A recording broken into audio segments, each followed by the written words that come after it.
Kia ora koutou, and welcome to another Leaders Debate. I am Mathew Pottinger, candidate for Nelson, and joining me is Dan Thurston-Crowe from New Plymouth. How are you, Dan? Matt. Kia ora, and kia ora to everyone who's joining us for this exciting debate number 3. Actually, the first one that I get to see because I had my own debates on both of the previous nights that they were held. So yeah, this one should be good. I think it's the press, stuff.co.nz who are running it. Something a bit different too. I think there's going to be a live audience who's 750 people pitching in. So it might be quite rowdy. Okay, hopefully as feisty as some of the ones I've been to recently. Yeah, and the last one of these debates that I did, it's quite hard to get any words in. So apologies up front if we don't manage to sort of get in those those quick-witted comments. But during the ad breaks, we get a chance to sort of slow it down and talk about what it may have been that they just discussed. So it might be starting soon. Looks like we're into the countdown.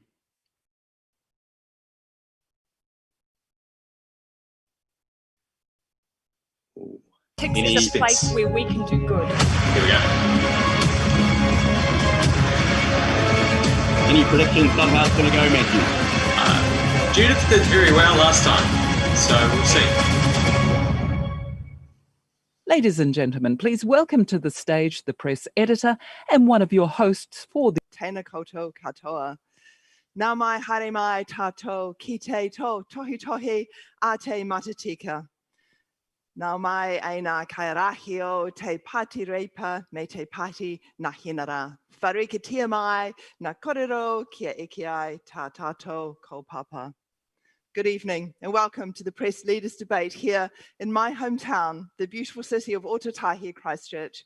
I'm Kamala Hayman, editor of the Press in Stuff Canterbury, and it is my privilege to be hosting the Leaders Debate tonight with Stuff political editor Luke Malpass. Shortly, we'll be joined on stage by two of the most influential figures in New Zealand, Prime Minister and leader of the Labour Party, Jacinda Ardern, and leader of the National Party, Judith Collins. But first, before I invite them on stage, I'll outline the rules of engagement for tonight. We will begin with a 2-minute statement from each of our leaders before Luke and I put them through their paces with a series of questions. Some advice to our leaders. Your answers will be watched closely by Stuff's Whole Truth team. Any misleading statements will be identified and they will be corrected and will be published on Stuff within 48 hours. There goes my whole strategy. Yeah. And there will be an opportunity for audience questions in the second half of our debate. To contribute, anyone in the live audience or at home watching on Stuff can contribute. Go to slido.com. That's slido.com.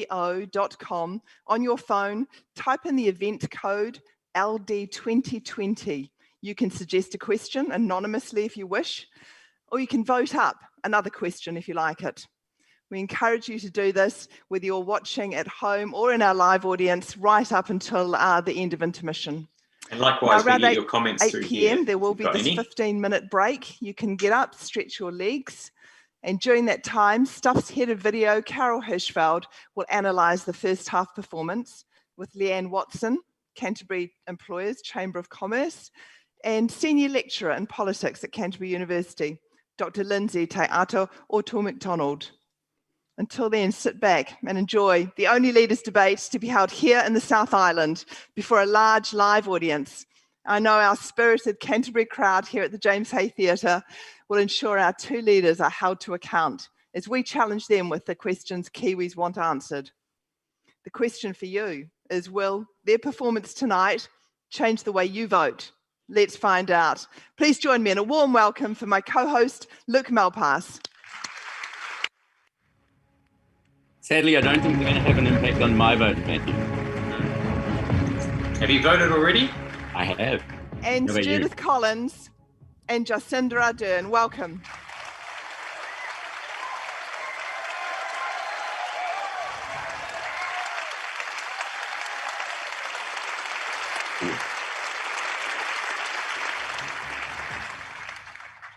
Good evening, ladies and gentlemen. It's terrific to have so many people here. We want tonight to be a free-flowing debate with little interjection from us, the moderators. Now, our job is to steer and to rein in when needed. So in 5 blocks this evening, we'll be exploring the following issues. COVID and economic recovery. The second section will be on Canterbury and the South Island. The third section will be the environment, New Zealand society and Te Ao Māori. The fourth section will be your questions from the audience and subscribers. And the fifth question will be on the cost of living, poverty, and housing. So, without further ado, let's get into it.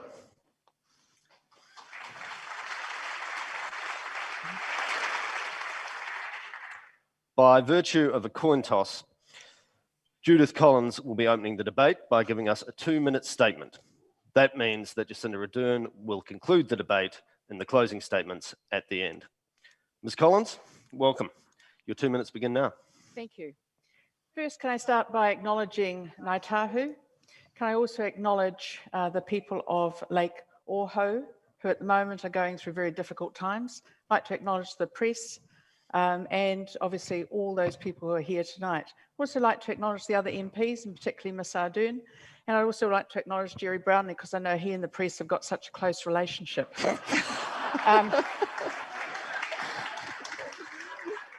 I've said to Jerry, no more public displays of affection, please, Jerry.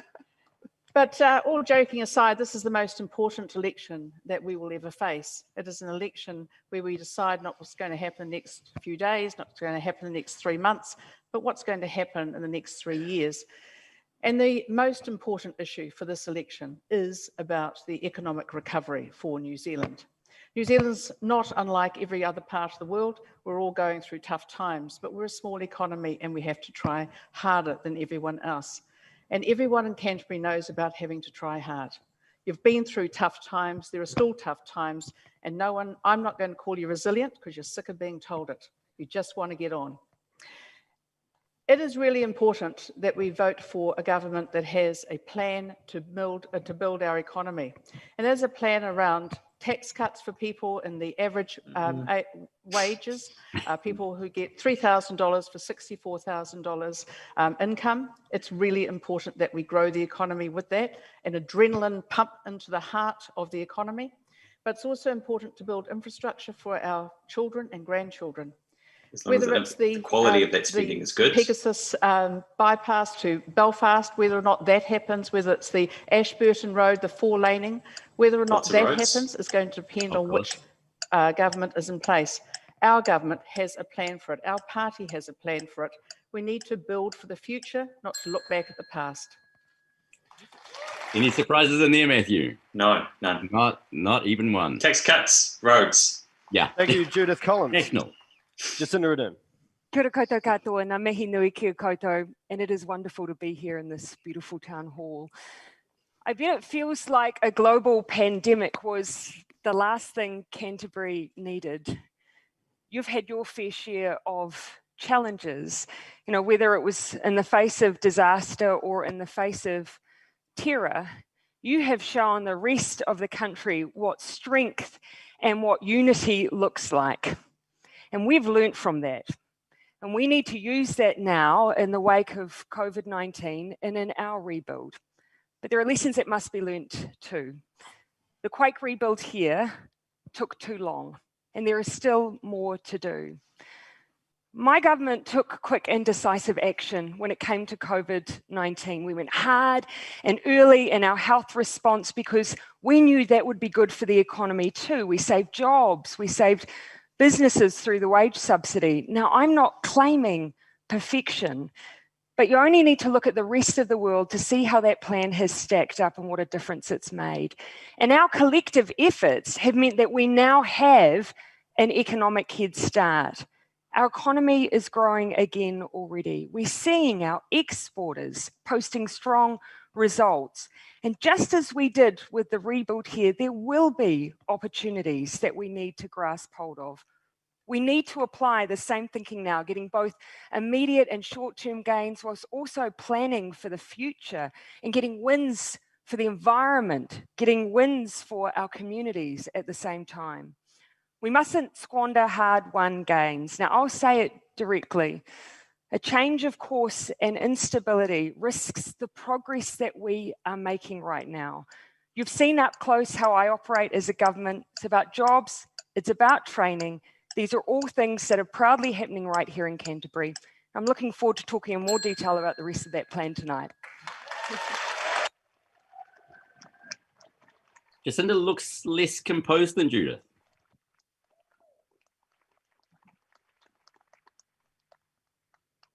Jacinda Ardern, I'd like to take you back to January, when COVID was still a largely unknown disease in a land far away. What would you do differently if you knew then what you know now? I think every leader around the world would have something that they would have moved earlier on, knowing what we know now. But even then, Luke, relative to others, we were amongst the first to close our borders, amongst the first to use quarantine in the way we did. And moving fast and early, going hard and early, has led to other countries reflecting on what we have collectively done. So probably sliding those things a bit earlier would be my response to that. But ultimately, though, I'm proud of our response to COVID-19. It means that we can all gather here in the town hall tonight. Judith Collins, what should the government have done differently? Well, in February, we were calling for the borders to be considered to be closed. It actually took another month for that to happen. And at the time when we were asking for this and talking about COVID-19, we were told that we were scaremongering. We were told that we were scaremongering, and we had David Clark, the then Minister of Health, coming out saying in Parliament that all we needed to really do is to think about hygiene and sneezing into our elbows. We raised those questions then. We raised issues about masks. We raised issues about what was going to happen, because we had seen what was going on, particularly in Wuhan in China. And actually, we didn't go fast and hard and early.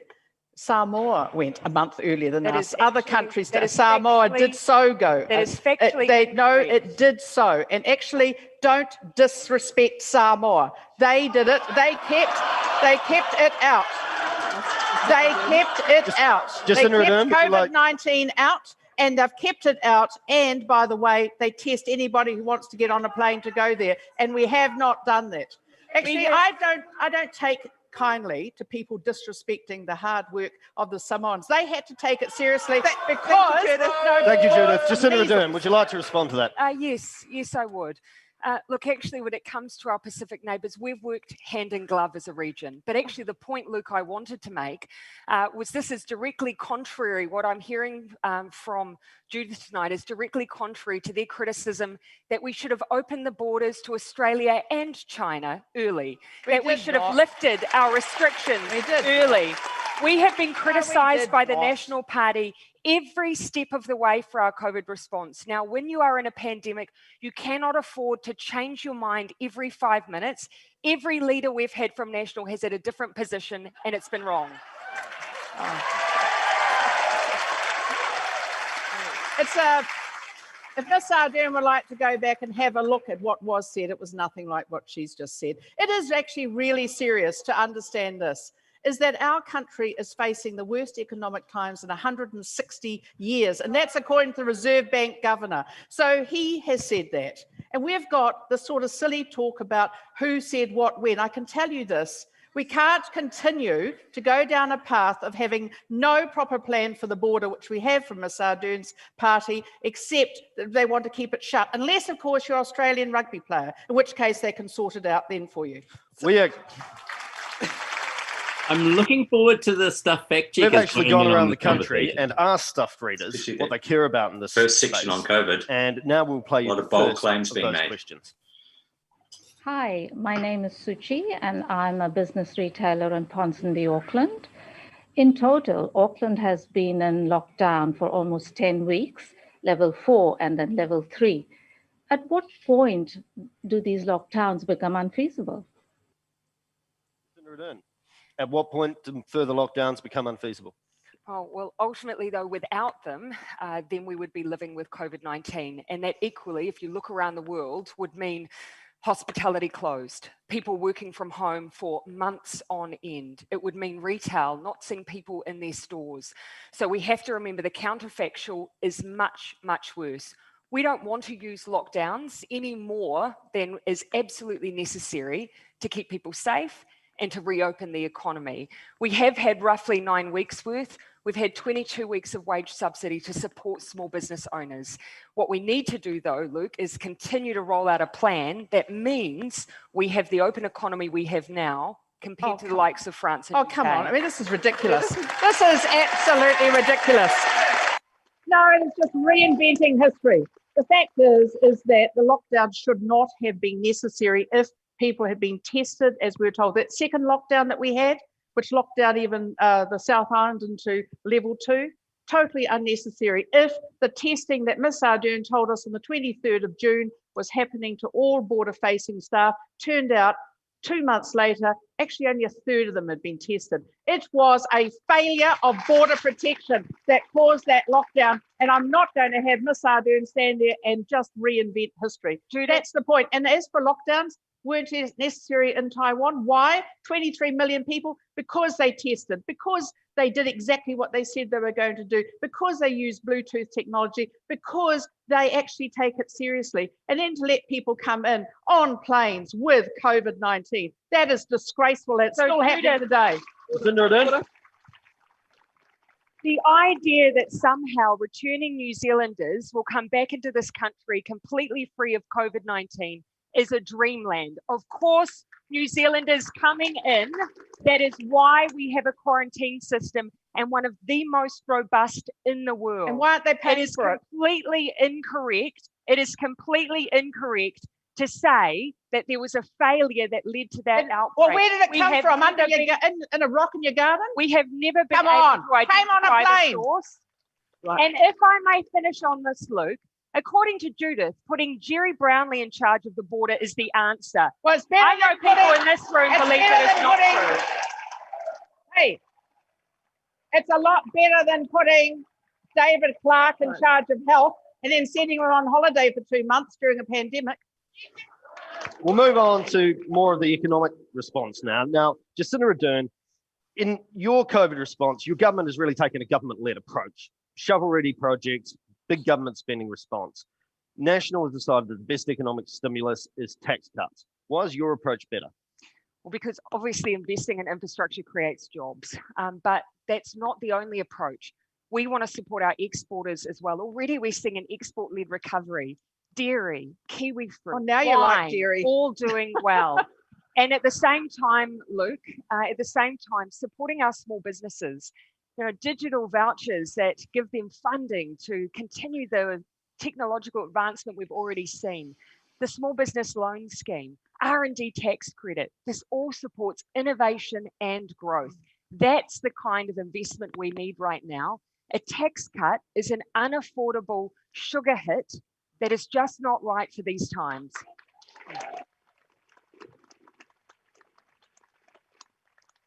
Judith Collins, why tax cuts? Because people need it, actually, and it is for 16 months. It is absolutely needed. We need people to be out stimulating the economy. We also need many ways to do that, able to buy better equipment, plant and equipment, and to be able to get that in place and written off as fast as they can, because that will encourage them to employ people. We also have Job Start, we have Business Start, we also have Skill Start. It's about getting people back into work. And as for the infrastructure, yeah, we'll do the infrastructure, and that's part of the plan. And that's part of why we need to have a national government, because it's not just government doing things. I'll tell you what we won't be doing. We won't be funding, if I got a chance, but unfortunately, Miss Ardern's government's gone and signed off. We would never have agreed to a green school, private school in New Plymouth, while we've got state schools suffering and a green school for kids. These parents are paying $20,000 a year. Actually, those people deserve an apology. Let's come to services then. Let's come to health. Let's come to education and have that discussion. Let's do that. I absolutely fail to see 4.8 billion. I fail to see how in the National Fiscal Plan, which has left how much, Judith, is in your operating allowance for health, for education next year. Hey, at least we've got a plan. Struggling school. How much? It's an extra one. It's 800 million. 800 million above it. And actually, I know mine off, and that's the I've actually got a plan. 800 million. We had to put 900 million into our DHBs alone to keep the lights on. Well, why did you? What will be cut? Why did you That's get rid of the everyone chief deserves to executive know. of Canterbury What District will Health be Board? cut? We'll come to that. We'll come to that. There's plenty of time. If I'm sure only the you people were of at the Canada will lectern, appreciate Matthew. there's plenty of time to get to DHBs. Oh, let's talk about that. Now, coming on to your particular government's budget approach over COVID. Now, Jacinda Ardern, your government voted itself 52 billion to deal with COVID, at least 14 billion of which has not been spent, set aside for future COVID-related matter. Right. Now, that money's been set aside for no one really knows at the moment. It's been approved. We don't know how it'll be spent. Is that really budgeting? Absolutely. Our plan is if it's not needed for the recovery or the rebuild, we pay down debt. What we've already seen, Luke, is if we have resurgence, we need to keep supporting our small businesses. We had 1.7 million jobs saved through the wage subsidy. Now, no one wants extra cases. No one wants that scenario, but we have to prepare. We have to have it ready and available. Unfortunately, the National Party is suggesting spending all of it. That is not wise when you're in the middle of a global pandemic and you need it for recovery. Well, it's actually all borrowed money, isn't it? That's the thing, it's all borrowed money. So we're borrowing money to go and put it there and say one day we might need it. How about we borrow it if we need it? One of the other things to point out is that wage subsidy that Ms. Ardern wants to talk about a lot, that's costing us $500 million a week. That's the same cost as the Canterbury and the new hospital in Christchurch. That's how much it costs. And that's been going on. We've now got spent, or her government has spent, there's enough money for 50 new hospitals on the wage subsidy. And I'm happy to support a wage subsidy, but it has to come to an end. And your that $8 billion hole is 8 hospitals. And actually, Ms. Ardern, you're going to talk about that. It's not 8. And the other thing is, all it means is that we have an extra year to get back into a very good level of debt. On the budget hole, Stuff calculated that it is in fact an $8 billion budget. Well, you're wrong. Now, Sorry, why should? You're wrong. I'm happy to argue the toss with you. Well, I'm happy to give you the letter from the independent. My point is, $4 billion has been admitted to. Why should the country trust you as an economic manager when you can't make the books? Because when there was an error, it was admitted to. And that's something better than Miss Ardern's. Miss Ardern didn't even have a plan. And when she put out a pamphlet, what did it have in it? Another error. But it was in that case, it was also. Well, what was it then? Also, it also absolutely incorrect. It didn't have anything to do with. Oh no. Ours adds up, and there is not a hole in it amounting to $8 billion. No, it's worse than that. We still do not know. We still 10. do not know from what National has proposed around their debt reduction plan what will be cut. We don't need to have an answer on what will be cut for the $8 billion. There's nothing to what will be cut because of the inadequate and by the way, allowance. we've taken it into and account. what will be cut as a result of the debt reduction plan. Would you like me to answer? I'll tell you what. By all means. Okay, right. We don't have to cut anything because we just take an extra year to pay back that debt. It does not but add up. It does. But what is missing from Ms. Ardern's plan, since she brought it up, her fiscal plan, is the cost of light rail in Auckland. That's not even there. Also now, Winston Peters says that's $15 billion. Other estimates are $6 billion. Which one is it, Ms. Ardern? It's also incorrect. Seat funding of $1.8 billion is already being accounted for. Then what? And if I may answer the question, based on the logic, based on the logic presented by the National Party, where's the rest of it? Where is the $10 billion for the Harbour Bridge? Oh, this is not a logical accounting argument that's being made, which is why we haven't levelled it. That doesn't. We have followed exactly the principles of the Treasury. Our plan adds up. Nationals does not. No? All right, we'll move on to tourism. Yeah. Okay, move on to it. So tourism has been smashed by COVID-19. Yes. The domestic tourism sector's done well with as the lack of international travel has meant that domestic consumers are spending up locally, but it won't make up for the money from offshore being pumped into the New Zealand economy. Judith Collins, do we need a level of creative destruction in the tourism industry? i.e., should the goal be to nurse the sector through to the other side of COVID? Or do we need to accept that the international tourism sector, as we know it, is not coming back? Well, I think the international tourist sector is going to take some time to come back. We have to be realistic about it. But I'd say to you too, is that I was in Rotorua the other day, and that is a tourism mecca in the North Island where people were not feeling very happy at all. And they were feeling very unhappy because they weren't even getting the domestic tourism because Auckland was still in a level 2 lockdown at that stage.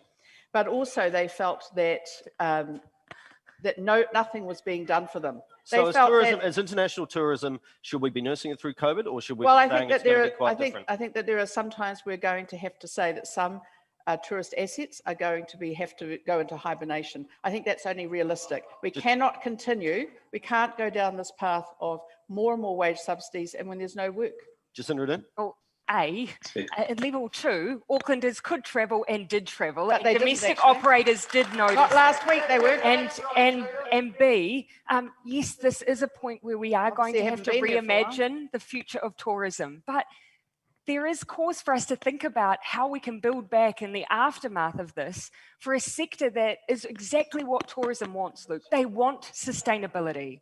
They want to be able to project ourselves into the world as a place you can come and not leave a mark behind, where you can enjoy our beautiful landscapes without doing damage to it in the process. Now's the time to reimagine tourism for New Zealand. Thank you, Jacinda Ardern. That concludes the first section of this debate. Now I'd like to hand over to Carmel Heyman, editor of the Press, to moderate the next section. But first we have another video reader question from consultant paediatric dentist Ardern Natarajan. Kia ora. My name is Arun Natarajan. I'm a specialist pediatric dentist at the Christchurch Hospital. Every year, 8,000 kids approximately are being put to sleep for dental extractions under general anesthesia. Each operation costs about $4,000 taxpayers' money. Kids as young as 18 months old are being put to sleep for rotten teeth extractions. And it's not uncommon for me and my colleagues to actually take out all the teeth on 3 to 5 year olds. That's ridiculous. This is a serious health problem because children having childhood cavities are being linked to developing diabetes and cardiovascular problems later on in life. Should you lead the next government, what are you going to do about the fluoridation amendment bill that's sitting at the parliament now? The WHO recommends tax on sugary drinks. New Zealand needs sugary drinks levy. What are you going to do about that? So Top has How are you going to regulate what's being shown to our kids through food marketing? Thank you. Yep. Top covers that with a 20% tax on junk food and sugar. And free dental care. Ardern Natarajan's told us it's costing $32 million a year to pull out the rotten teeth of our children's mouths under general anaesthetic. That's 8,000 children, diabolical. Some as young as 18 months old. He's pleading for fluoride in our drinking water. Christchurch has never had it. Centres such as Hamilton had it and removed it. Judith Collins, in 2016, the last national government introduced a bill giving health boards the power to direct their local authorities to introduce fluoride. If you formed a government, would you ensure this bill was passed? Well, I would actually, and I can tell you I've been on the record well before when we were in government saying that the Hamilton City Council had taken a completely gutless decision by not actually promoting this. I grew up in an area without fluoride because I was on a farm, and I look at my son who had one filling in the whole of his youth and teenage years, brought up in the city. I just, with fluoride. I also think too is that fluoride in terms of toothpaste is already there, which is why we've got this big program on young kids learning how to clean their teeth at school and doing that every day. And that's one of Dr. Shane Retty's absolute passions. I utterly agree with it. Sure. And Jacinda Ardern, the Labour Party said it supported the bill, but hasn't passed. It's just been sitting there collecting dust. Do the children of Christchurch deserve fluoride in their water? Well, I support fluoridation for keeping children's teeth healthy. And you've got a choice. You either put it in your water or you literally paint it onto children's teeth. That's the choice. And so if we all want children's teeth to be healthy, we have to start making those choices. So we didn't have the numbers in Parliament and government, obviously, to make that change. You didn't ask us. But you can see... You're saying the coalition... You could have asked us. We weren't able to progress it, but it's pleasing to see that there is some common ground. Well, it's always been there. Come on, it's been there since Tony Ryle was the health minister. That wasn't intended as a negative statement. It is possible for us to actually agree on issues. Okay. Well, you should have asked us. I don't know that it is, but it's a lovely note. Right, so the agreement on fluoridation bill that's going to get passed. Judith Collins, would you consider a sugar tax? No. I would not. Why not? I actually think education is better, and I think one of the problems we have is that a lot of people don't seem to understand that sugar left on their children's teeth at night is going to rot those teeth, and actually, by the way, on their own teeth. The other thing that a lot of people don't seem to understand is that right now dental care for under 18-year-olds is already free, and yet there are around 90,000 kids who apparently aren't actually receiving that.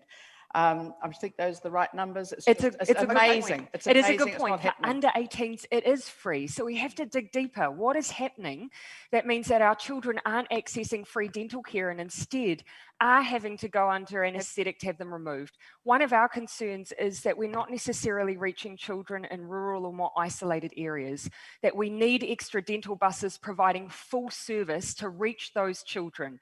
We want an extra 20 to get into those communities and make that difference. All right.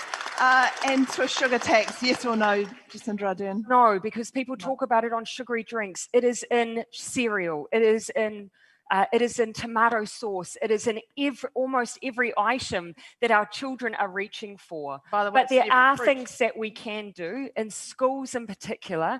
We want to roll out, and we will roll out, if re-elected, healthy lunches to 200,000 children across the country. That is part of our plan. Okay, now I think you'll both be expecting questions on the Canterbury District Health Board. Our growing obesity. Jacinda Ardern, in 2017, you came to Christchurch and you promised to repair the relationship between the Health Ministry and the Canterbury DHB. Incredibly, in August, 7 of its top chief executives quit. The chief executive was so highly regarded, his staff gave him a guard of honour when he left. I've never seen that before. How will you restore the morale of those staff who are grieving over the loss of their leadership? Will you sack the board who accepted their resignations? No, I won't. But I absolutely understand after David Mates has seen the DHB and that team through March 15, and of course the aftermath of the earthquakes, and played a role in supporting with Whakaari White Island. I absolutely understand the huge pressure that has been on that team. Yes, it has been tough, and rebuilding that relationship has been tough. You've seen us here putting that extra equity funding in and committing to find a sustainable way through with the clinical team and the DHB. But without their leaders, what Canterbury is experiencing is writ large what all our DHBs are experiencing. We have a problem with our health sector that we have to resolve, and you have felt it acutely here, and we need to resolve it. Judith Collins, how would you resolve this? Would you get rid of the board or the Crown Monitor that was well, of course, well, you're right, Kamala, that 3 years ago, Ms. Ardern said that they'd repair the relationship. Actually, October last year, they actually stopped negotiations with the District Health Board around the deficit. And of course, most of that deficit's caused by the fact that the Hagley building wasn't built in time and the way that they expected. And you cannot disown what has happened here. Having said it is that, legacy. So having said it is that, a legacy issue what has happened here. You cannot disown what has happened in Canterbury. I know you don't want to hear the truth. I know you don't want to hear the truth, Ms. Ardern, but actually the Health Board was working with the Ministry of Health.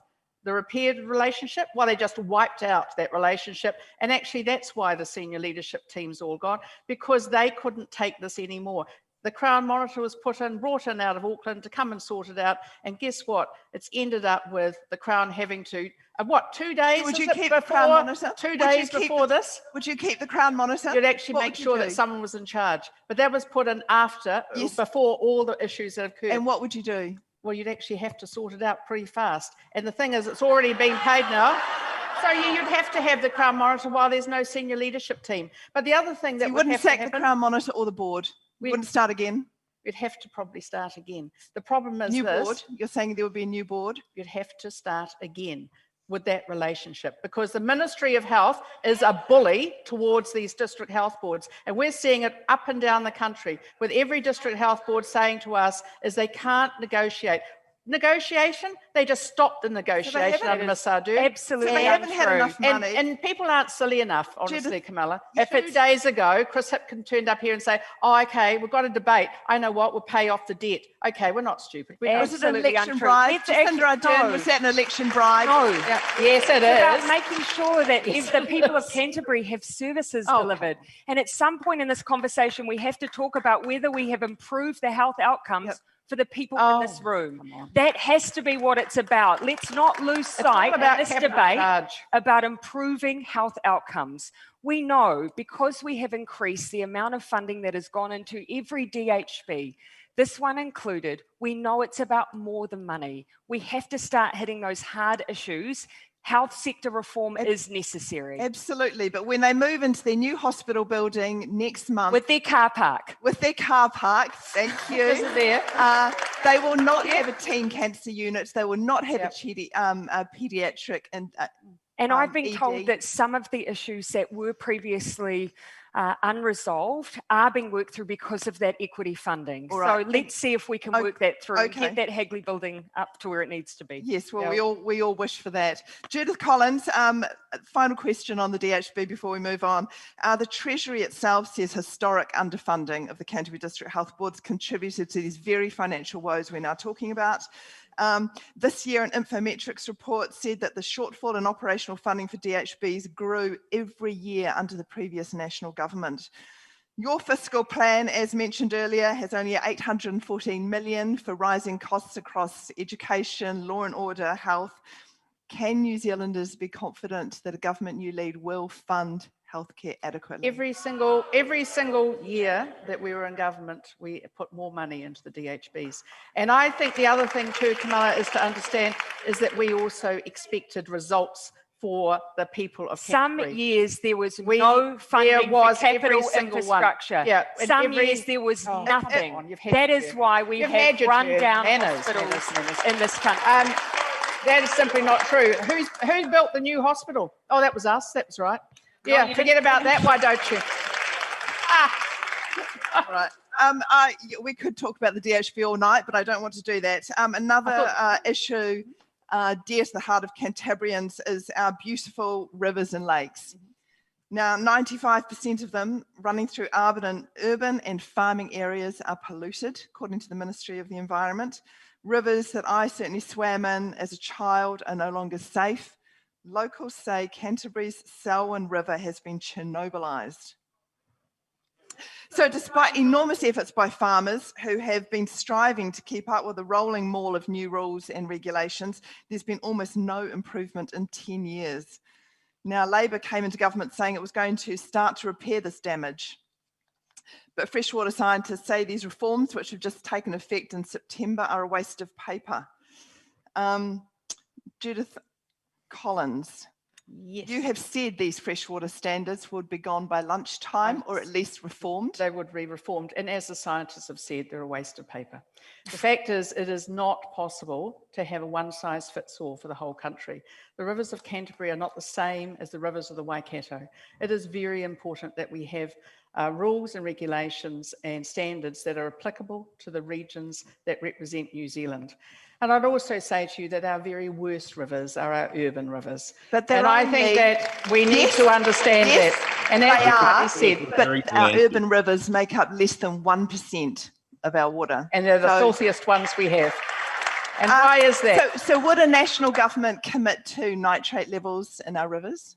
We'd be very careful about that, depending on where the region is, because what we know is that if we did that in some parts of the country, such as Pukekohe in the northern region, we would actually end up without the market gardens, or at least with about a 20% decrease in their loss, in their use. So a market garden, as long as it's making money, can pollute our rivers. Is that what? No, we're not saying to pollute the rivers. It's very important, the use of nitrate itself. We're not saying it would go in the rivers. Actually, it should be in the soil, actually growing vegetables. But I'd say to you that it's not possible to have a reasonable and sensible policy that covers the entire country when we have different rivers. As I said, the rivers of Canterbury are different from Waikato. Jacinda Ardern, nitrates cap, China, America, Europe, They've got a cap and we don't have it. Ours is very high. And you've seen our policy on nitrates, on winter grazing, on fencing, on the things that will stop the degradation,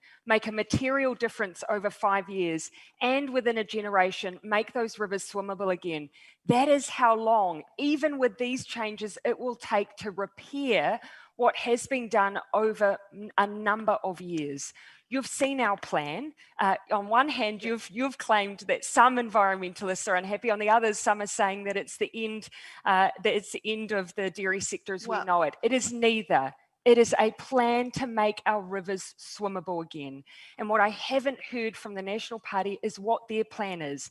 They said that our standards would be gone by lunchtime, ironically on the same day that they also declared they would get rid of lunch breaks for workers. So...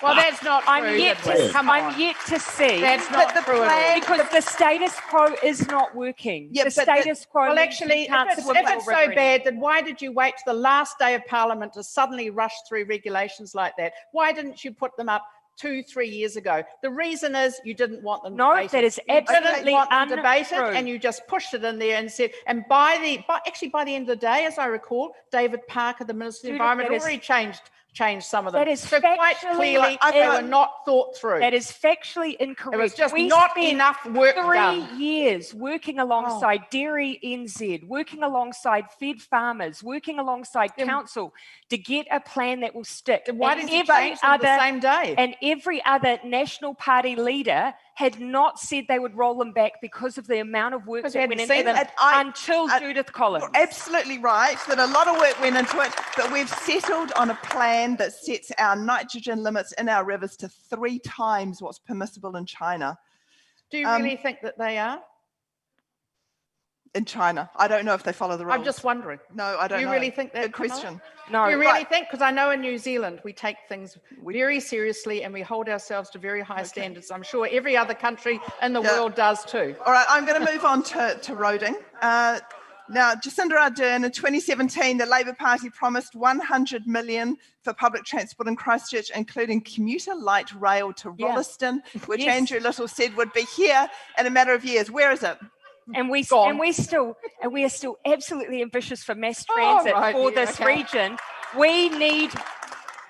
Actually, I'm not going to step back from the idea of working together on a plan that the community agrees with. We're still working with Regional Council on their plan. We've funded the business case. Now it's about them being ambitious and the community being ambitious about what they want to see. So light rail might happen. Yes, if the community support it. Judith Collins, you've promised a 4-lane highway between Christchurch and Ashburton. Yes. Why is that? Because it's needed and because the people of the Canterbury region actually need it. It is an unsafe road at the moment and it does need to be, and we've got it in our transport plan that we've announced, part of the $31 billion. And how does building roads help New Zealand meet our climate change promises? Oh, really well, because we're also promoting electric vehicles. That'll be powered by coal-fueled power stations. You might have, well, you're the one that used all the coal. We actually used gas.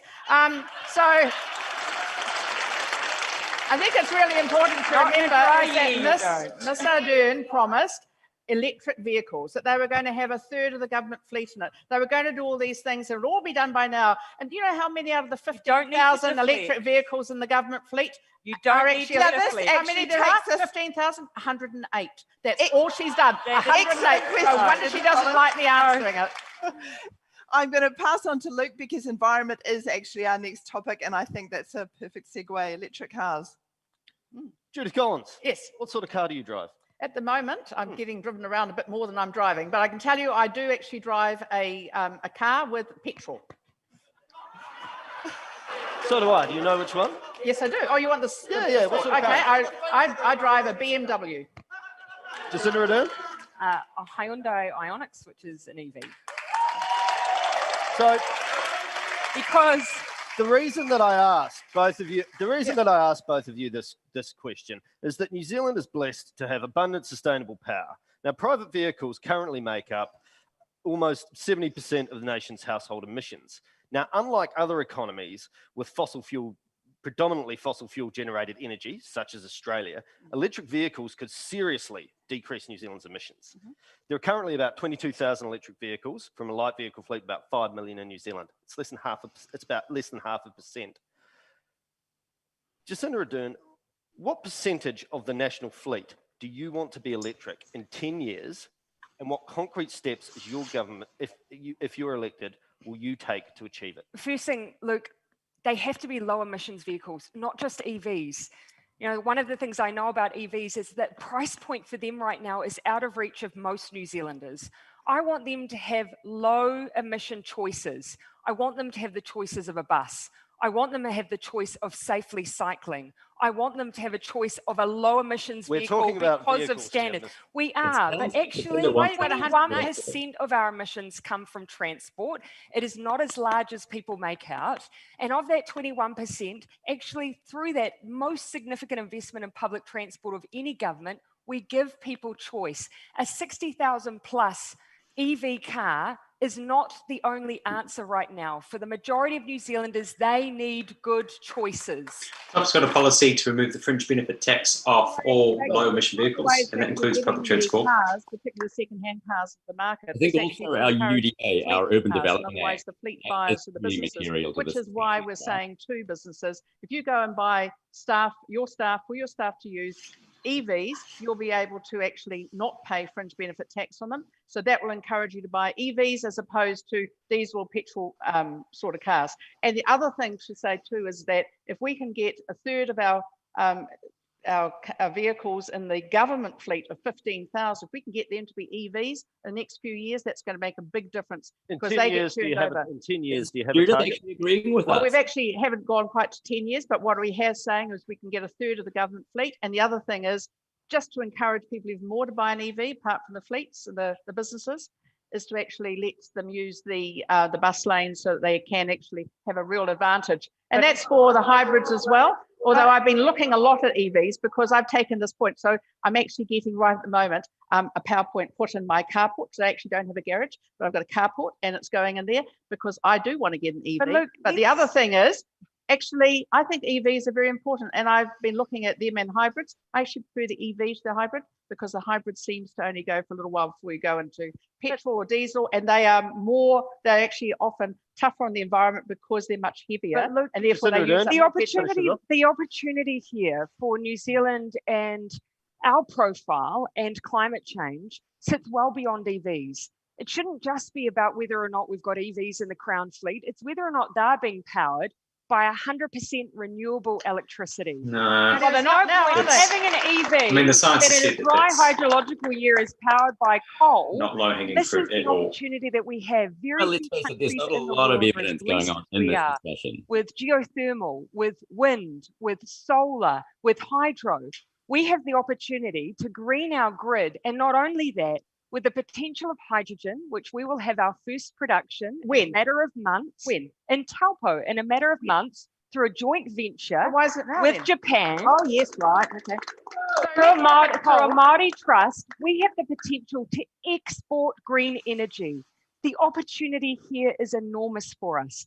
It is a chance for us to reach our climate targets and open up. Miss Ardern is the one who's actually burning the coal.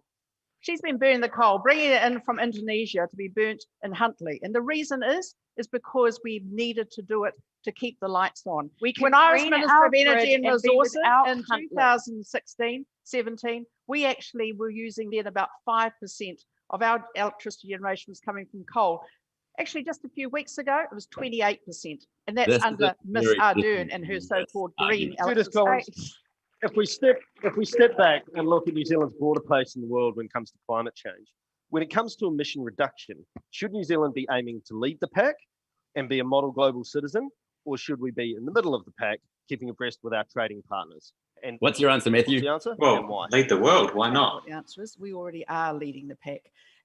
Our emissions of greenhouse gases are 0.17% of the world's emissions. Our farmers produce their products, their protein, what we send overseas and export at fewer carbon miles or carbon emissions than any other nation that we deal with. And why is that? Because they already are. They're grass-fed mostly. We actually have free-range cows. We don't keep them stuck in a shed all day.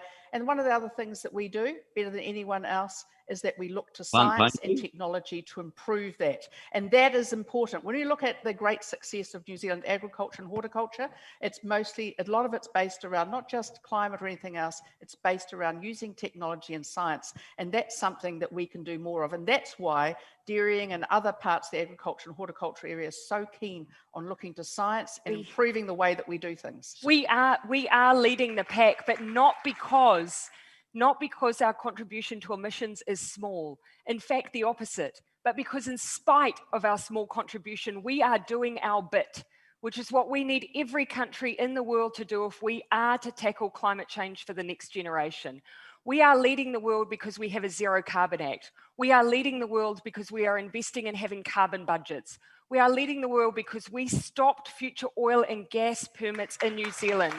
We are leading the world because our emissions profile says 48% of our emissions will come from agriculture, and we are investing in a plan. It's the only thing paying the bills at the moment, Ms. Ardern. We are working with the sector to develop a plan which means we will have the technology and IP to sell to the rest of the world. You've got nothing what I else still to sell. do not have. No, I don't understand this. I don't understand this. What I still have not heard is what National's plan to tackle climate change is. I tell you they what seem our to plan is. disagree with every measure we have taken, and yet that's the only way we'll meet our Paris. Ms. Ardern does not seem to understand.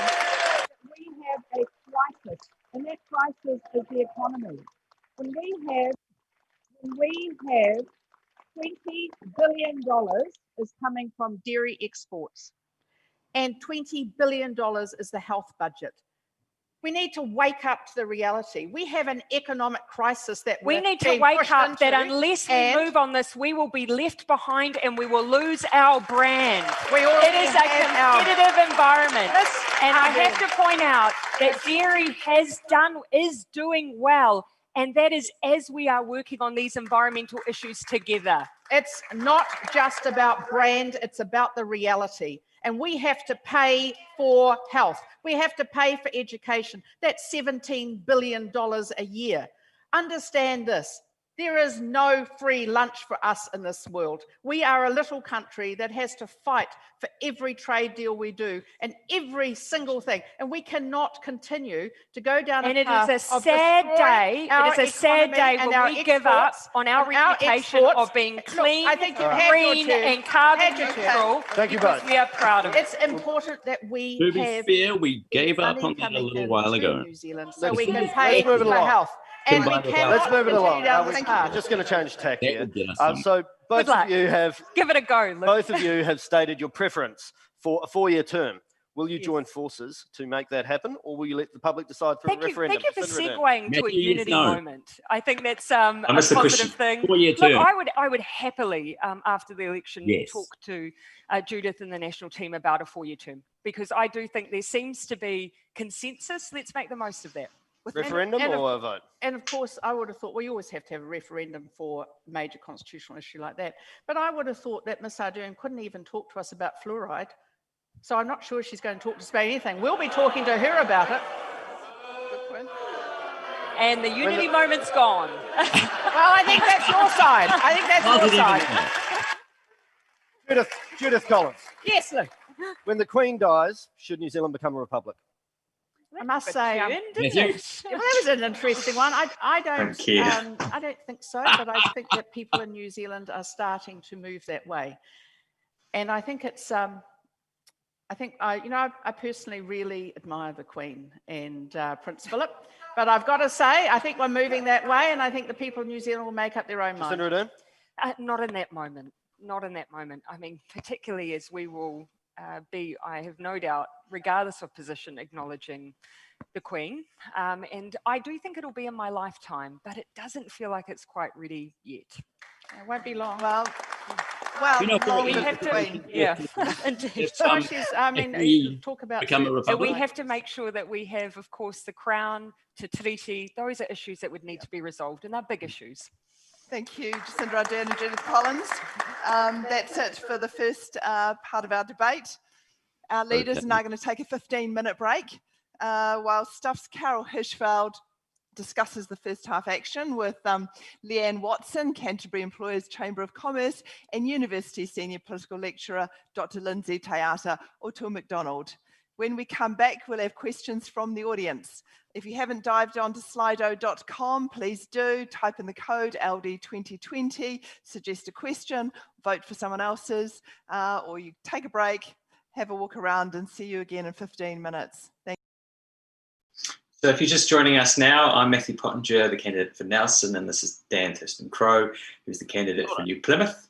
So we're from the Opportunities Party, and we're just watching this debate and providing some commentary and sort of trying to talk about TOPS policies where it's relevant. Lots of things was covered in that first half, right, Dan? Yeah, and I think too, I think it's interesting that I think you can break this down according to vision and values and policy. And there's definitely what's interesting to me is as a leaders debate is exactly how much leadership is on show and how much this is about ideology versus actual policy solutions. And of course, because we're top, how much of it is based on evidence as opposed to popularity. What are your thoughts so far? Yeah, well, we covered so many different things. We started off with COVID, then talking about the economic response, like what we need to do to get back on our own 2 feet. Obviously, TOP has got a lot of policy in the small business space, looking to sort of give businesses a hand up rather than a handout, whether that's $10,000 grants to get our businesses, our small, medium enterprises, getting their energy and resource efficiency up to scratch, or $10,000 to get them using cloud services, trying to support them in a way that makes their business better. I think also, the question came down for the two of them, really, again, which is an approach question, of course, national and tax cuts and whether that's what we need for our recovery versus Labour's approach, which is really, I guess, to defend the approach they're taking. But obviously TOP has got a very different approach to the whole kind of tax and stimulus question. So what, how would you have framed that were you at the lectern? Well, I mean, I'd first point out the issue with tax cuts. The issue with tax cuts is that it benefits those on high incomes more than it benefits those on low incomes. And that's an issue from a stimulus point of view, because those on low incomes are more likely to spend their cash. So, a tax cut in that way, where somebody on over $70,000 is getting the most extra cash, they're most likely to buy some assets or, buy another house. Whereas what we want to do is stimulate the economy from giving cash to those on low incomes. And obviously, TOP's approach is a universal basic income. And now it doesn't have to cost us any money necessarily, but if we are printing money, then it's a good way of getting that stimulus through. So $250 is what we're saying for everybody per week, no questions asked. And when you couple that with a 33% flat tax, ends up being progressive, but it also means that those on low incomes get the most benefit out of that stimulus, which in turn provides the most benefit to local economies. So there's something, I don't know if this has been talked about, but and I don't know if my logic is flawed, but my sense is, because I saw at one point during lockdown, there were 13,000 or over 13,000 mortgages in arrears across New Zealand. So my question was, with the stimulus that Labour provided, and I do believe that the wage subsidies were a really important part of us weathering the lockdown storm. I'm curious to know how much of that stimulus ended up going into foreign-owned banks and being siphoned out of our economy, where it didn't actually provide any good for the local economy. What are your thoughts? Yeah, for sure. I mean, that was sort of it's always the issue here when you do it that way, and the fact that already we have some of the highest housing costs in the world to begin with. So if you do get some money, if you do get a stimulus, chances are you've got rent to pay or a mortgage to pay. Yeah. So there wasn't necessarily a lot of spare cash going around for businesses. I mean, that's that's how we do it.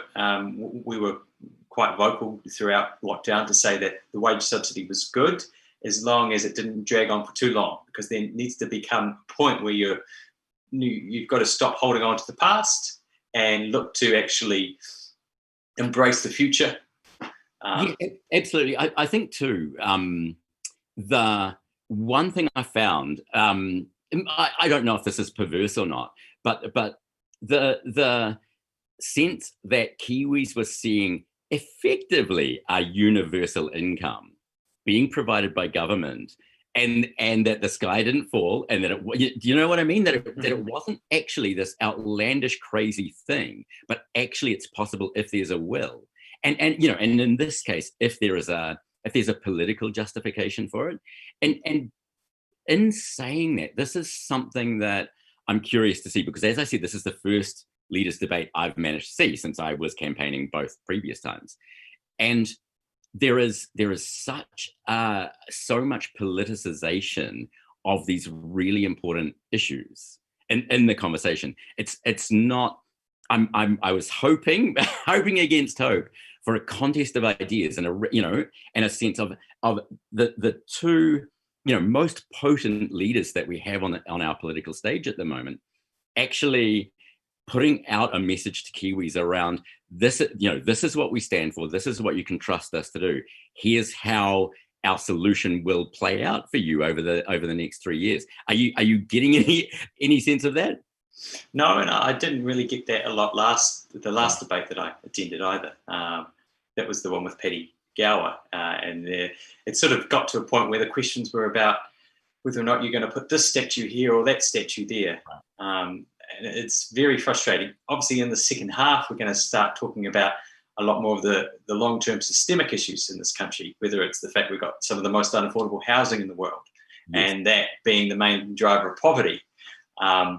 We've still got that to come, and I don't hold out a lot of hope that the solutions that the two parties are going to put forward are anything less than just some tinkering or some sort of band-aid, rather than tackling it right down at the root, rather than just putting an ambulance down at the bottom of a cliff. Yeah. So they moved. They did also move on, I guess, through the health system, which again just felt far more political than it was meaningful in terms of policy.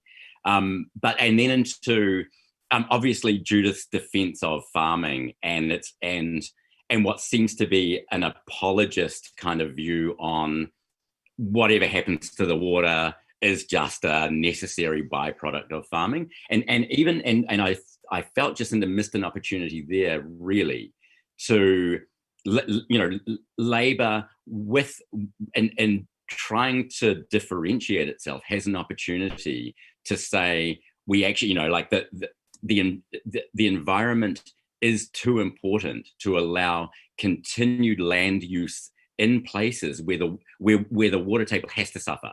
Do you know what I mean? Like, there's beyond what you were saying about working with communities, there are lines to be drawn. That nitrate level that they're talking about, there's something about Labour not really holding to a true solution, but what seems to be a more populist, let's signal that we're doing something about it, but not actually insist on anything effective enough. And their excuse there was that the scientists couldn't quite agree. There wasn't a consensus in the scientists. But the point was that you're never going to get all the scientists to agree. And 9 out of 10 said that this is actually what the limit should be. Obviously, Top's approach is to sort of the best of both worlds in many ways, set a limit, but incentivize those. So, make sure the polluters pay, and those that are behaving get rewarded for doing so. So it's a sort of like a... I think also in the vein of best of both worlds is that we do set a national level, but actually we defer to local government to as Judith actually said. I'm not going to agree enormously with Judith tonight, but credit where credit is due. It is not a one size fits all, and I do love that way more than National or Labor are prepared to. Top is prepared to trust local government to manage, administer, and actually that we will give them the resources to do it rather than kick the can down the road. Yeah. And so then we moved on to EVs for a bit. So we know that EVs aren't going to be the be-all, end-all solution here. Like Top wants to sort of re-engineer our cities so that they're compact and efficient. So you don't actually need to get into your car to go everywhere. Here in Nelson, we have, I think, almost the highest rate of car ownership in the country. And New Zealand itself is, number 3 in terms of having the highest rate of car ownership in the world. So we just love our cars. And, cars are not going to get us to our low carbon future. And I think, I do.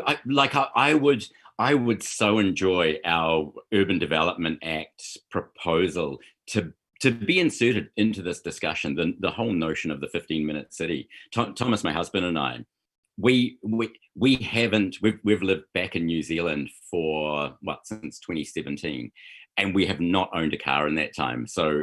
And not even an electric bike. We are old school bicycles. It's not convenient, but there are so many benefits to it. However, I would say because of New Zealand's mentality around jump in the car to go down, 5 minutes to the supermarket, our urban planning doesn't encourage cycling, doesn't make it expedient, and so our focus on building, increasing density around public and active hubs. That is, talk about your win-win-win for, in terms of community development and connection, mental and physical health, and, reducing emissions and supporting local business. It is, some of our policies just make so much sense to me that I'm like, what, why is this just not universal? Why are we fighting to even get this into conversation?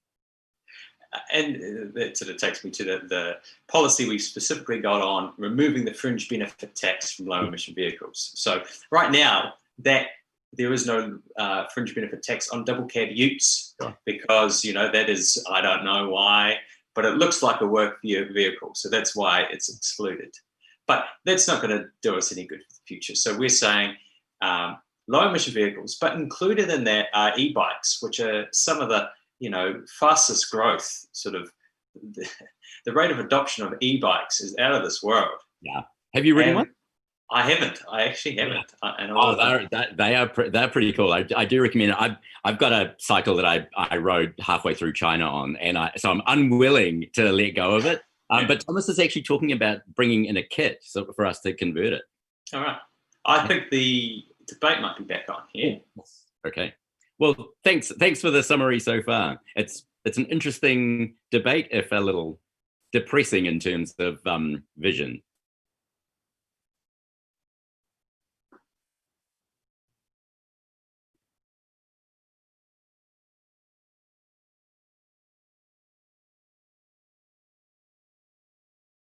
Okay, we just have one more video before we head back into the debate. If you wanted just one reason to vote for Top, it's because Top has a comprehensive plan to hold house prices flat for a generation in order for our wages to catch up and for our housing to become affordable again.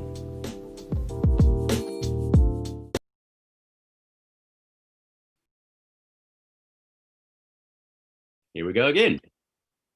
Ardern, do you support the proposed cannabis reform bill?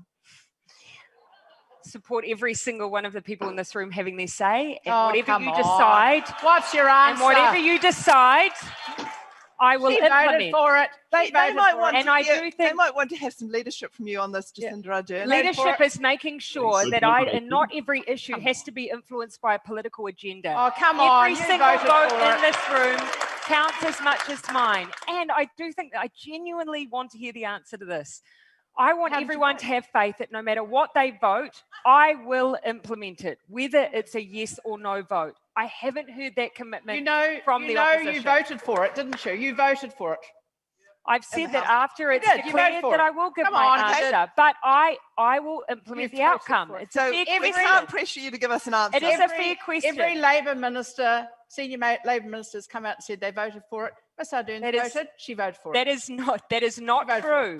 That is not true. Why did you I'm not vote for not it? whipping the Labour caucus. I'm not whipping anything either. I can tell you right now, you voted for it. But they're not asking about me, they're asking about you. They know where I voted against it. You voted for it. Judith, if New Zealand votes yes, I feel like if New Zealand votes yes, will you implement it? Don't ask me, I'm asking you. How'd you vote? Judith, I'm happy to tell you this. If New Zealand votes yes, will you implement it? Answer that question. Did you vote for it? You don't know. Come on, you do know. You did vote for it. Become the moderator. Judith Collins, what is the single biggest action your party will take to address the threat of climate change? What number one thing that we're Number doing one is to grow the tech sector in a way that it is a rival to all the other export sectors. It's already worth $8 billion to New Zealand, and our tech policy is all about growing that sector so that we can have obviously smarter business, smarter agriculture. How long will that take? Actually, not that long, actually. It's we're really already in a tech hub. It's called Christchurch. It's a tech centre, and it's full of really smart people doing excellent things. It certainly is. Thank you. The single biggest thing. I know you'll have a lot to say on this, Mathew. Zero Carbon Act will make the single biggest difference. But we have to also, we of course have to look at every sector. You know, getting to 100% renewable electricity generation, industrial heat at the moment is a huge contributor. Yeah, if we double the price of Hopefully carbon, we have a plan across every single element of our emissions profile right now, and that is what's going to make a difference long term. Council Plan is not doing. And I have not heard, I don't know how data centres are going to help climate change. You know, overall, we need a plan. You don't understand tech, do you? On our current emission profile. You don't understand technology. We need a plan. If you think it's a data centre. For transport, industrial heat production, agriculture. Those are our major emissions. Actually, I think I should take you to some text places. You'll understand they're not data centres. Judith Collins, simple question for you. What does the word woke mean to you? Oh, it actually means people who want to talk a lot of nonsense and actually never actually do it. Jacinda Ardern. Huge self-awareness is what I would say woke means. All right. Jacinda, another one for you. How will your government honour Te Tiriti o Waitangi? By recognising that Te Tiriti is not just about treaty settlements. It has to be about the relationship between Māori and the Crown. It is a living document. So we have to start looking beyond the treaty settlement process. We have to look at what we're doing to enrich and support the language, to support Māori culture and heritage, to teach our history in schools, to make sure we're supporting kohanga reo, to make sure we're supporting whānau order in health and on oranga tamariki. Well, how come you didn't? It is in everything that we do. So, of course, Ms Ardern doesn't want to talk about treaty settlements because National had 56 deeds of settlement. And again, as I say, it is about much deeds. Much, and by the way, more than that. And going forward, what will you do? Well, we'll continue to that part, but we'll also continue down the rigorous role that we had in trying to get kids through school to make sure that they got qualifications. And under us, level 2 NCEA for Māori rose from 52% to 75% after our term of government. That's what makes a difference, education.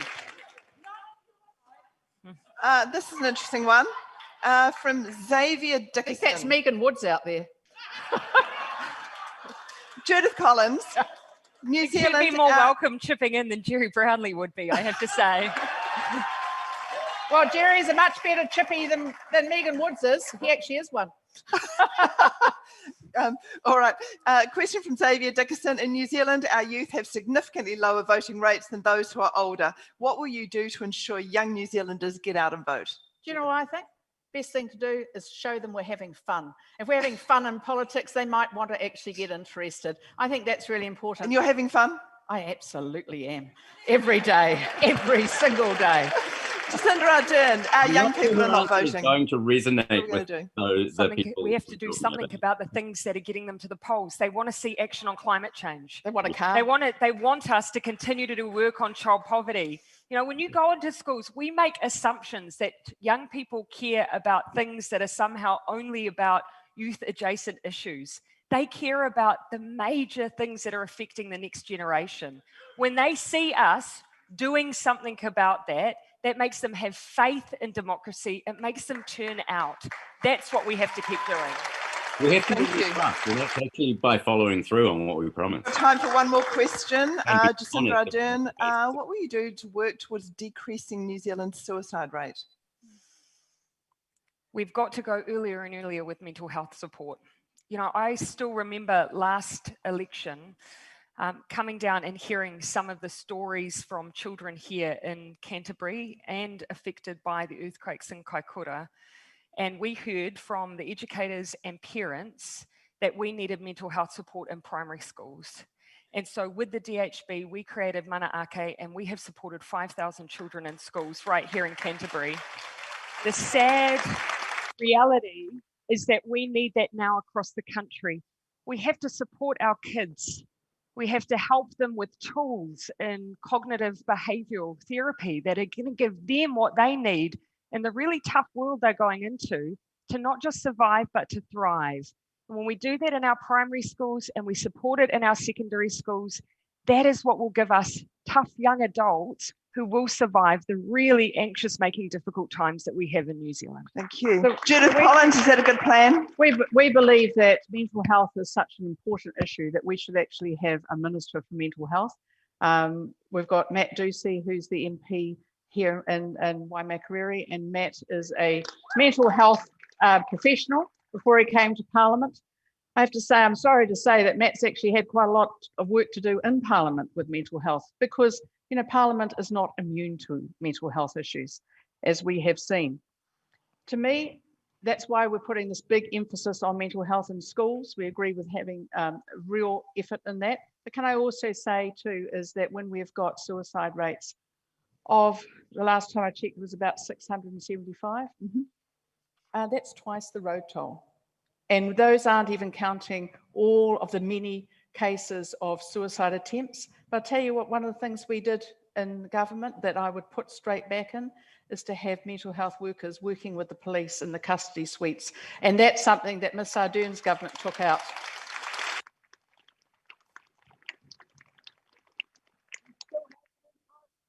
No, they've taken out. No, they've gone. Well, we'll let the fact checker pick that one up as well. They've gone. Yes and no answer. Yes and no on this is all we've got time for. Jacinda Ardern, universal basic income, good or bad?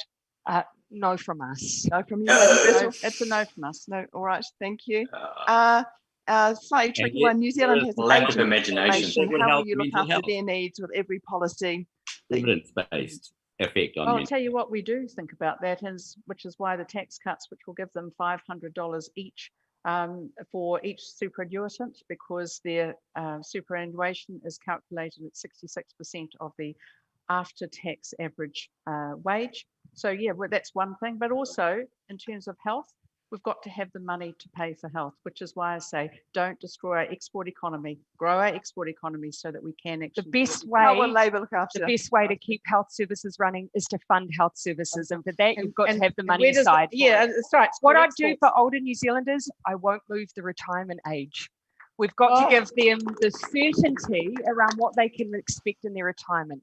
But also, I would just ask people to look at our record. We have, for instance, introduced the winter energy payment, and I cannot tell you how many letters I got from older New Zealanders saying for the first time they kept their heater on without thinking about it. That's what I want for our older New Zealanders. Thank you, and thank you so much to our readers. That's the questions from our audience. The factor we quote of prevention versus treatment. Fifth and final section.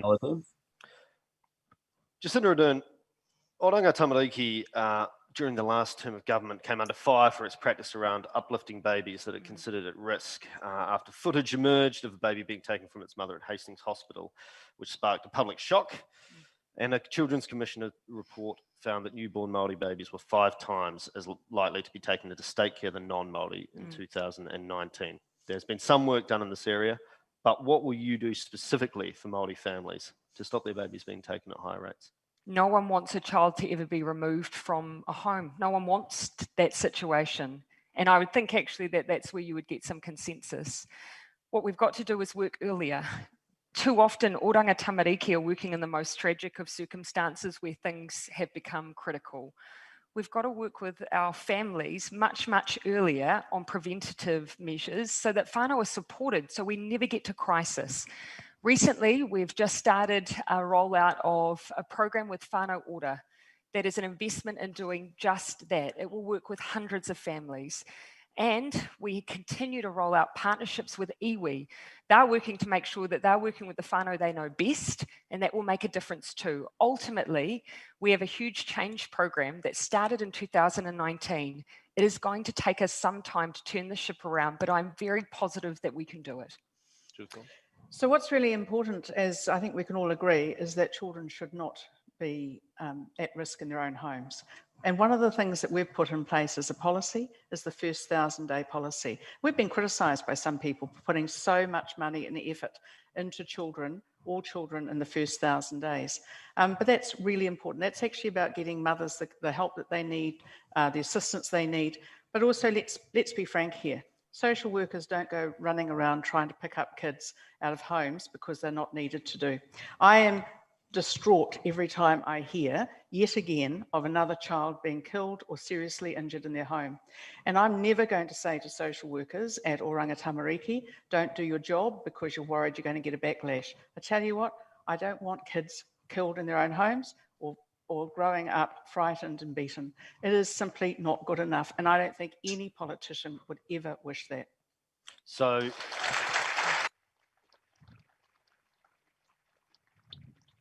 your main concern would be making sure the children are safe, regardless of background? Absolutely. The child always has to come first.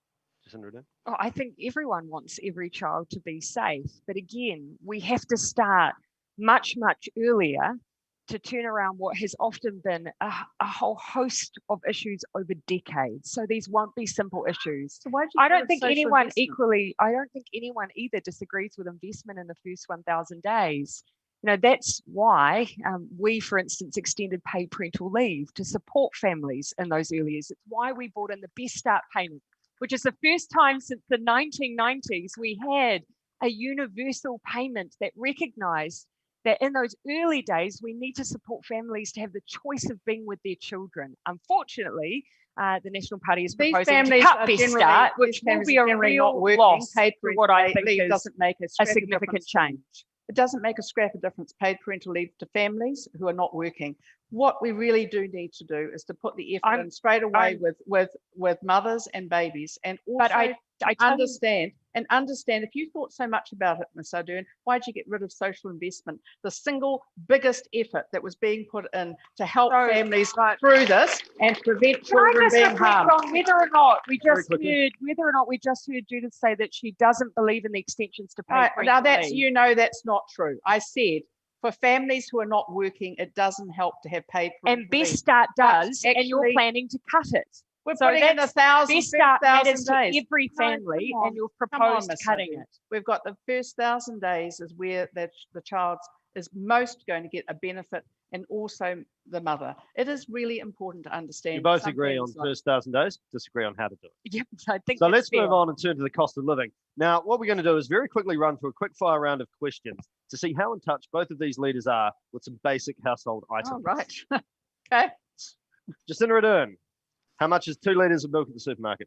$4.50. Nah, $6. At both New World and Countdown today, it was $3.40. Oh, good deal. $2? 2 litres? 2 litres. I think we're getting ripped off. That's the home brand. Oh, okay. Yes. Yeah, right. Okay. Judith Collins, how much is a 2 kilo leg of lamb? Oh, 2 kilos. I'd probably, is that like that size? Yeah, like a leg. That size? Oh, that's probably about $28. $30? Oh, I would say about $20. $42. Oh, at least I'm closer. My metric. I've got to say, I normally buy when it's on sale, special. Jacinda Ardern, how much does the cheapest Netflix plan cost per month? I believe it's $11.99. Judith Collins? Yeah, it's about that. And I can tell you, I haven't watched any lately. I've been too busy. You are both correct. Congratulations. How much is a weekday edition of The Press, Judith Collins? Too much. Jerry Brownlee says. Jerry says it's too much. Jacinda Ardern? I don't know. $2.80. Now, a couple of salary We questions. get ours online. don't Jacinda Ardern, what is a starting primary teacher's salary? A starting primary teacher is in the, since our increases, we? Come on. the late 40s, my recollection. And it's about that. And after about 3 years, I think it's about 63, something like that. It's about 49,800. To start with, but after 3 years. And about Judith 63. Collins, what's the starting salary of a registered nurse? It's not much more than that. It's in the 50s. Jacinda Ardern? I know that after a couple of years, you get up into the early You 60s. can get up to 60s, 70s. $54,000, yes, it is higher than according to primary the government's careers webpage.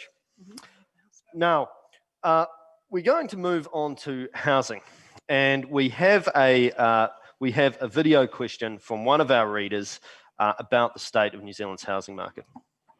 Hi, I'm David from LJ Hooker Ponsonby. House prices in Auckland are currently 8.6 times the median income, 6.8 in Wellington, 5.4 in Christchurch, and 7 times in Dunedin. I've seen multiple first-home buyers struggle to cross the line. My question to you is, will you reduce house prices, and how will you go about doing so? Jacinda Ardern. We have to increase supply. That's how we make a difference, no matter where you are in the country, to house prices. Very different discussions around how we do it between the political What are you going to parties. do? Give us your quick bullet points of your top 3 things you're going to do to increase housing supply. We've got to make sure that our residential developers are still building. So things like our underwrite scheme through COVID will make sure we don't have what we had during the GFC, which was a dip. We will continue to support progressive home ownership, and we will continue with Kiwi Build. We will also continue to build. We will also continue to build state houses to rebuild the stock that we lost under National. And finally, the urban policy the national policy statement on urban development is the planning tool that will make a difference to councils across the country. It says you need to build up and out if you have the infrastructure. We've also supported the financing to do that too. Number one, get rid of the RMA. Number one thing. Second, we will not waste taxpayers' money and people's hopes on Kiwi Build. There should be 16,000 homes now, according to Ms. Ardern from the last election. In Kiwi Build, there's 585 last time I checked. That's a shame. We've got houses built at Pegasus that can't sell. And by the way, they're not good enough to be able to fit into the State House dimensions that they're supposed to have. Also, by the way, at Wanaka, all these houses built, no one to buy them. Your policies? We're not going to do that. So happy to talk to you. I've just said you get rid of the RMA. The other thing is we'll do what we did in Christchurch, and that was to actually do mass consenting, get houses built. We ended up with a situation in Christchurch where, until actually change of government, the house prices had actually stabilised. And they've gone up 13% in the last year. 9 years and no changes to the RMA. Actually, we did make changes. I don't know where you were those days. The state housing stock. No, that's 9 not years true. And they allowed foreign buyers to continue to buy our houses. And what's 9 happened? years. And what's happened? And they did not close the tax loopholes for speculators. 9 years equals a housing crisis that's not that true. we are still trying to turn around. Even if, Jacinda Ardern,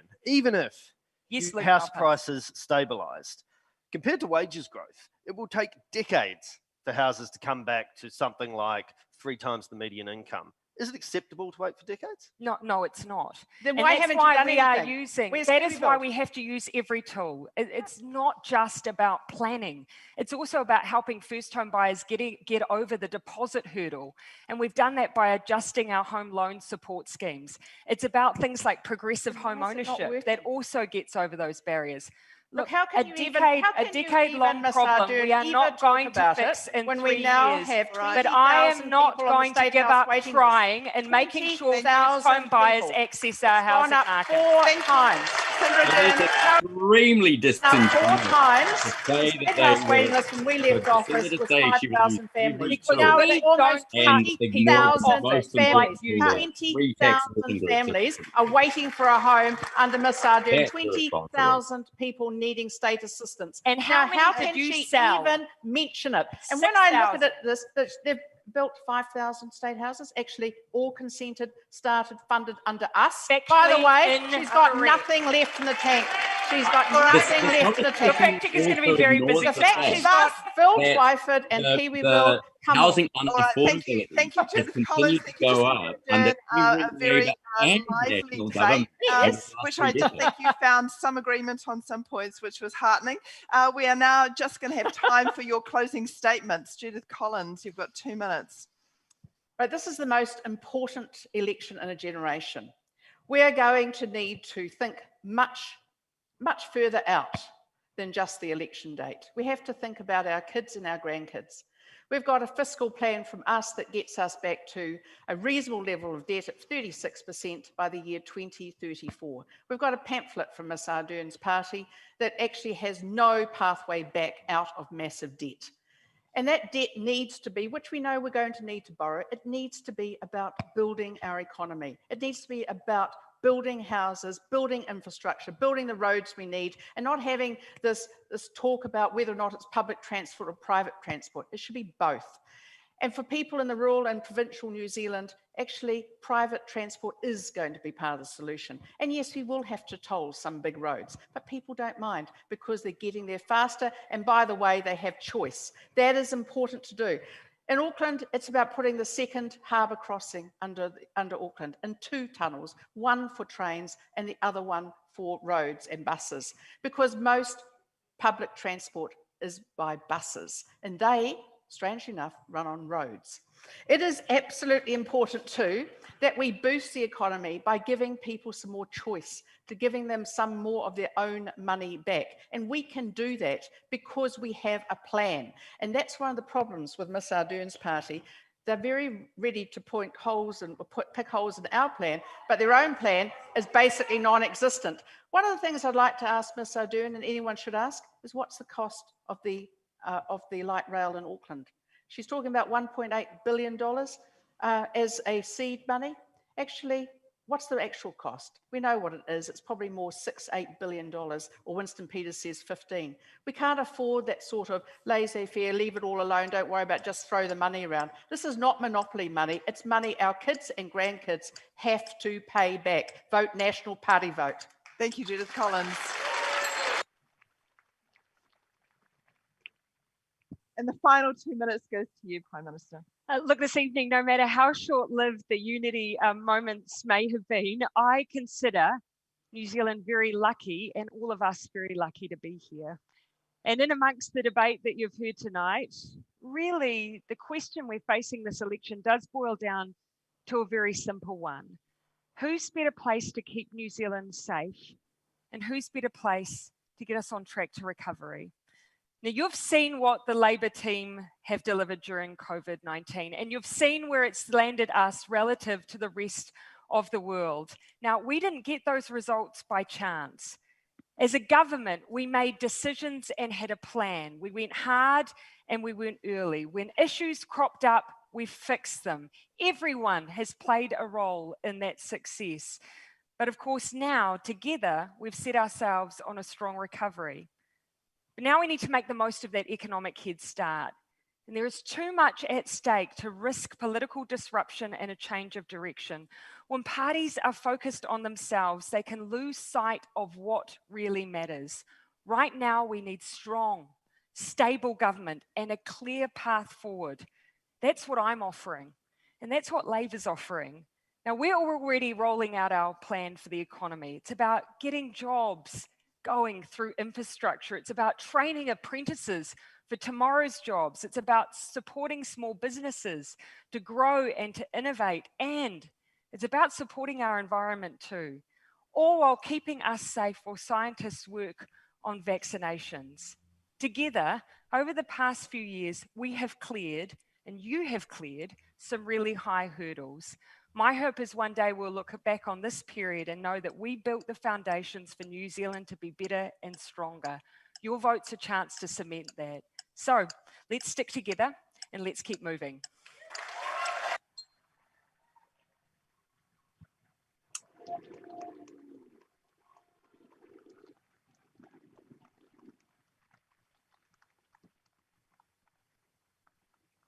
Is that it, Matthew?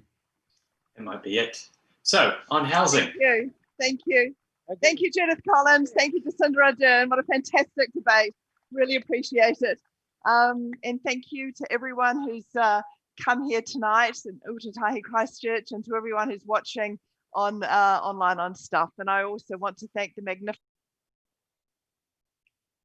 Okay, Matthew. Right. So TOP, the Opportunities Party, has a comprehensive plan to hold house prices flat, house prices and rents flat for a generation in order for our wages to catch up. That's what we should be doing. And it requires us to tackle both the distorted demand and the restricted supply. So Judith and Jacinda talked a lot about the supply, but didn't quite get the full picture. Definitely RMA reform, sure, because we need to build up and not out. But we've also got to invest in our local authorities to make sure that the infrastructure is there to allow for that intensification to take place.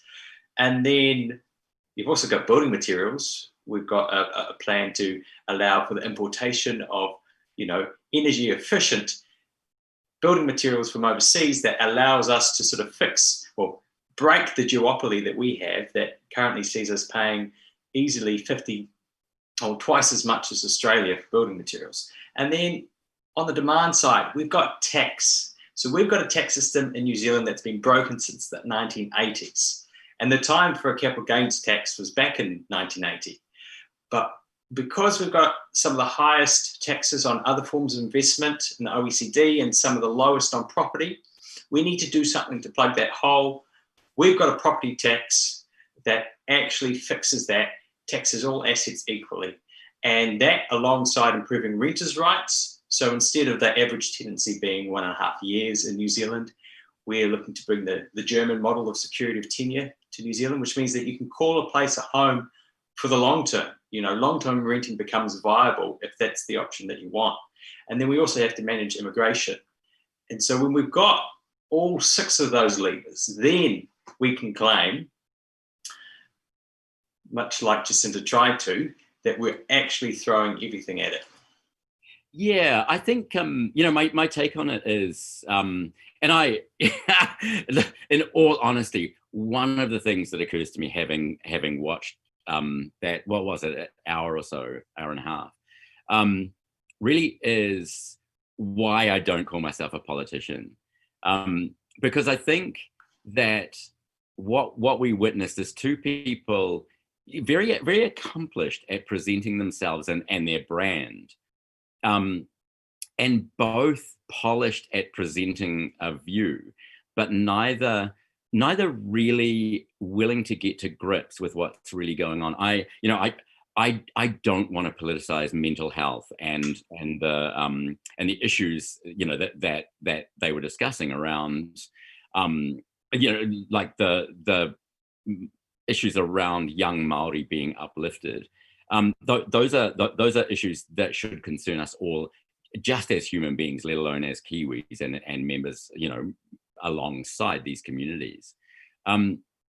But neither of them really went to the root causes of the issues that these families face. And it's all very well being sympathetic, but sympathy it doesn't provide those vulnerable families with anything. It doesn't make them feel supported. It doesn't give them tools. It doesn't give them a way out of some of the traps that they're in. And this is one thing that I think I'm proud that TOP can say, we take a systemic approach. Where, in those issues, we look at health, we look at early childhood education, we look at social welfare and the way that we provide a safety net to every Kiwi, the way we address stigma by by effectively removing the welfare state and providing something to everyone that puts us all together. This is that team of 5 million that Jacinda talks about. That can be us if we start applying the same rules to everyone, and in a way that reflects the needs of the most vulnerable, and why they're vulnerable in the first place. They don't need to be. We don't need to maintain the systems that got us here.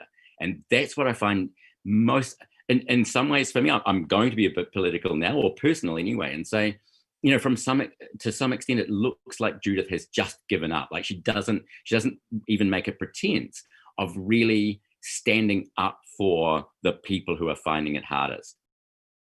Jacinda does. She talks that talk, and I believe her passion. I believe that she cares. But then to say that she wants to use every tool, and yet to preclude the tax working group from including the private home, and then still seeing the results, that graph that you so often show, which demonstrates the issue that we have around tax and our tax base, that I don't know what to call it. Is it dishonest? Is it, you know, I don't want to bag her. That's not what I'm here for. Yeah, it for me, it's just the disease, if you will, of being a major party. Right. Yeah. You just have to get to this point where you're trying to please everybody all the time, such that all you've got left is tinkering. All you've got left is to read the expert reports and then chuck them in the bin.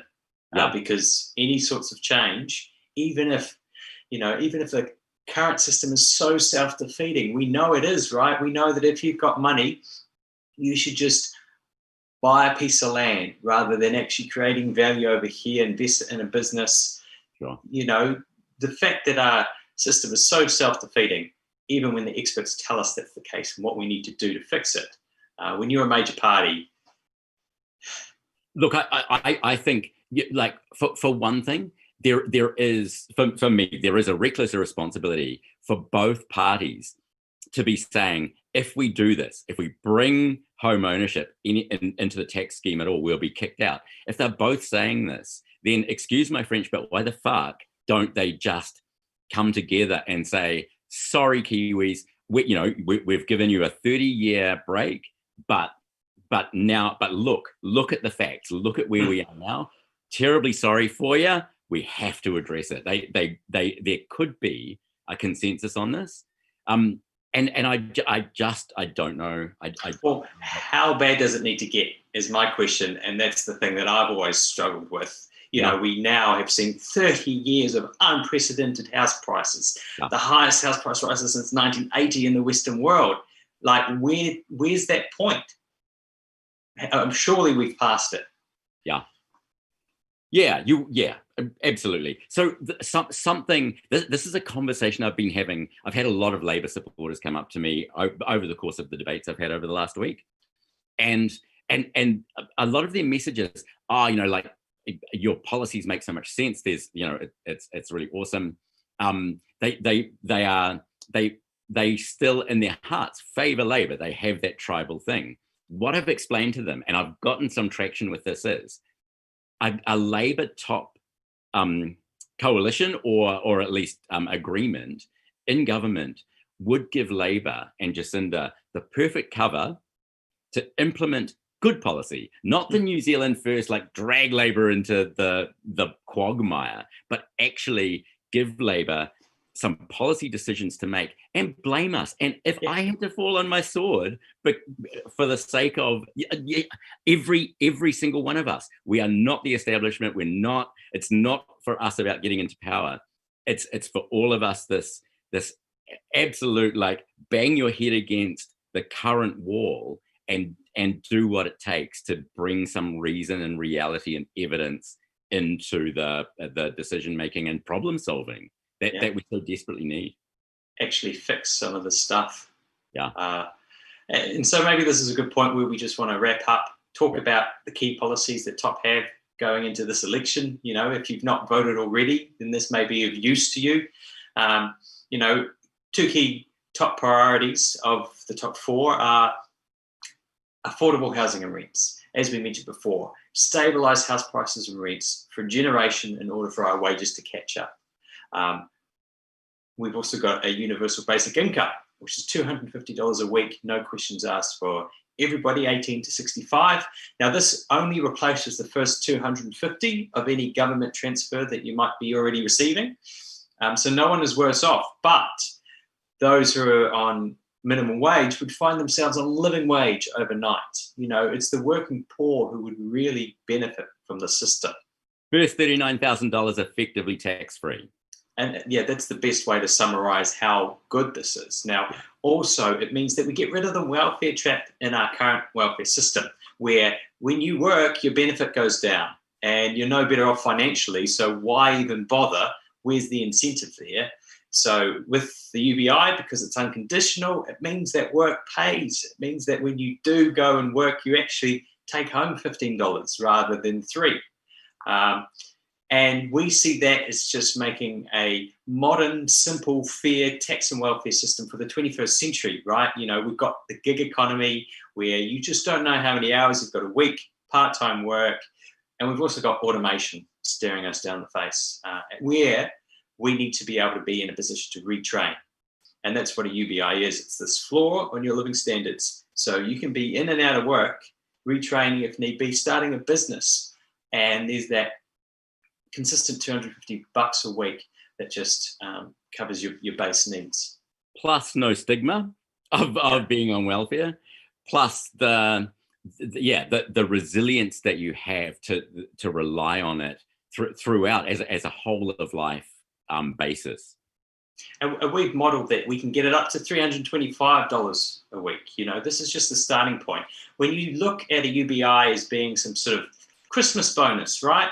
Nobody works for their Christmas bonus. It's just based on how well the company did. Well, you know, how well New Zealand is doing. What's our productivity like? Are we actually working together and working smarter, not harder? Well, then the kitty gets bigger, it gets shared amongst us. And, you know, we've shown that we can get it to $325 just with all those savings and, you know, reduced hospitalisation rates and improved mental health and lower crime rates. Some of the studies overseas have shown that, you know, having a universal basic income can reduce self-reported depression by a third. Like, this is really preventative kind of stuff.